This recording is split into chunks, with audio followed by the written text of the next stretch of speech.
बिस्मिल्लाहिर्रहमानिर्रहीम। Welcome to my channel study room.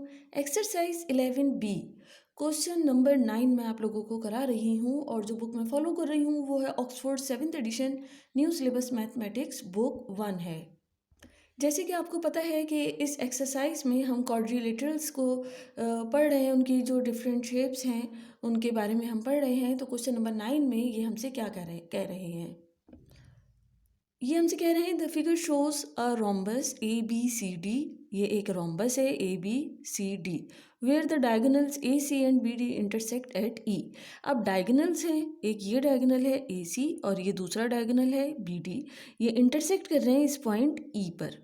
Find the value of x. अच्छा, इन्होंने हमें जो गिवन है एंगल, कौन सा एंगल गिवन है, एक तो एंगल है हमारे पास बी ए सी। ये एंगल इन्होंने हमें क्या बताया है, कितना 2x + 53 डिग्री। और दूसरा एंगल है सी डी बी। तो ये जो है इसकी वैल्यू है 3x + 7 डिग्री। हमें किसकी वैल्यू मालूम करनी है, हमें x की वैल्यू मालूम करनी है। रोम्बस की जो प्रॉपर्टीज़ हैं वो हमें पता है पेज नंबर 270 पर। वो रोम्बस जो होता है इसकी दो तो पैरेलल साइड्स होती हैं जो कि एक दूसरे के जैसे पेयर हैं, दो पेयर्स। कौन कौन से, एक तो ये पेयर है पैरेलल साइड का, ये दोनों एक दूसरे के ए डी और बी सी एक दूसरे के पैरेलल हैं। इसी तरह दूसरी कौन सा है पेयर, ये ए बी लाइन और सी डी, ये दोनों एक दूसरे के पैरेलल हैं। और दूसरी प्रॉपर्टी ये है कि जो रोम्बस होता है इसकी जो फोर साइड्स हैं ये इक्वल इन लेंथ होती हैं। अच्छा, हमें ये बात पता है कि रोम्बस के एक तो ऑपोजिट एंगल्स इक्वल होते हैं, जैसे एंगल डी ए बी जो है और ये बी सी डी, ये दोनों एंगल जो है इक्वल होंगे। इसी तरह ए डी सी ये वाला एंगल और ए बी सी ये दोनों एंगल्स भी इक्वल होंगे।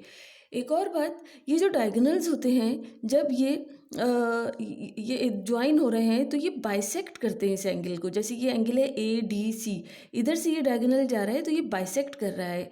अब अगर ये एंगल है 3x + 7 डिग्री तो ये जो है ये वाला एंगल भी 3x + 7 डिग्री ही होगा। इक्वली एंगल्स होते हैं, इक्वल एंगल्स होते हैं जो, क्योंकि ये बाइसेक्ट कर रहा होता है। इसी तरह बी ए सी ये एंगल जितना है, कितना है, 2x + 53 है। तो जो एंगल डी ए सी ये वाला एंगल है ये भी 2x + 53 होगा, क्योंकि जो डायगोनल है ये वाला डायगोनल इसने बाइसेक्ट किया इस एंगल को। तो इक्वल होंगे ये दोनों एंगल्स। अब हम इसको सॉल्व करते हैं ताकि आपको समझ में आता रहे। अच्छा, ये जो है ये रोम्बस वही फिगर है जो अभी हमने बुक में देखी क्वेश्चन नंबर 9 की। ये रोम्बस जो है इसकी, ये मैंने बताया आपको कि एंगल सी डी बी ये कितना है, 3x + 7 डिग्री है। तो ये तो हमें गिवन है।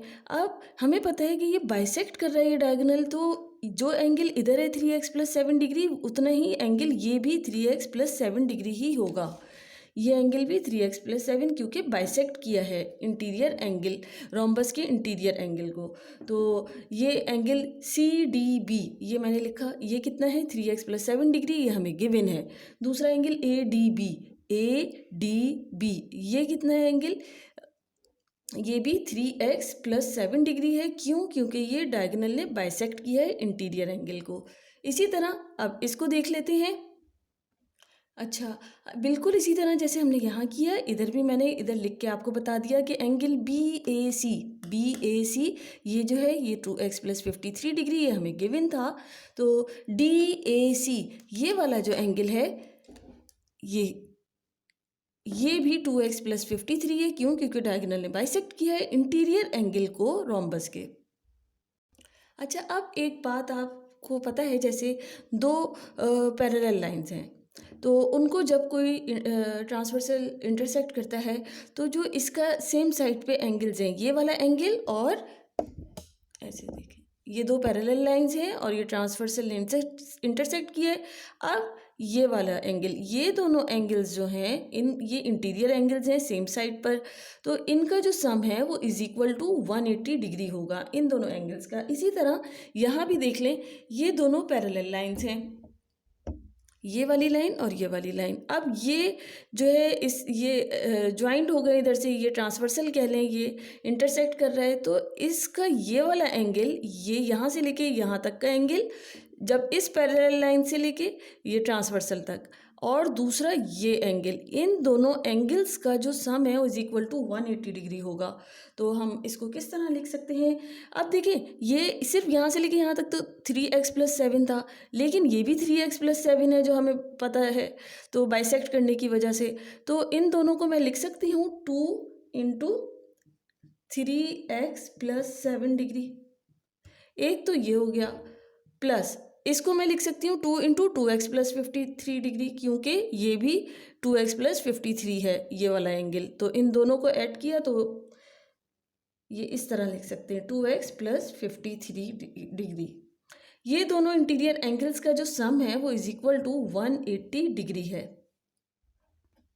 इधर हम बता देंगे क्यों, क्योंकि ये इंटीरियर एंगल्स हैं जब लाइन ए बी जो है वो किसके पैरेलल है? लाइन सी डी के पैरेलल है। अब यहाँ से मैं इसको बाहर निकालूंगी, 2 3 ज़ा 6 x प्लस 2 7 ज़ा ये डिग्री प्लस 2 7 ज़ा 14 degree plus 2 into 2x 4x degree plus 2 into 53 हो जाएगा 106 degree is equal to 180 degree. यहाँ से जो x वाली टर्म्स हैं उनको हम ऐड कर लेते हैं, ये हो जाएगा 10x degree is equal to 180 degree minus 106 degree minus 14 degree. ये मेरे पास आंसर आ जाएगा 10x degree is equal to 60 degree. और यहाँ से हम x की वैल्यू निकाल लेंगे। ये 10 इधर मल्टीप्लाई हो रहा है, इधर जाके ये डिवाइड हो जाएगा, और हमारे पास जो आंसर आएगा वो क्या आ जाएगा? x degree is equal to 6 degree. Degree sign हम हटाएंगे तो x की क्या वैल्यू आ जाएगी? 6। हमें ये x जो है यही इसकी वैल्यू मालूम करनी थी। मुझे उम्मीद है आप लोगों को बहुत अच्छी तरह समझ में आ गया होगा। फिर भी कोई कन्फ्यूजन है तो आप लोग मुझसे पूछ सकते हो। मेरे चैनल को लाइक करना, शेयर करना और सब्सक्राइब करना नहीं भूलें। शुक्रिया।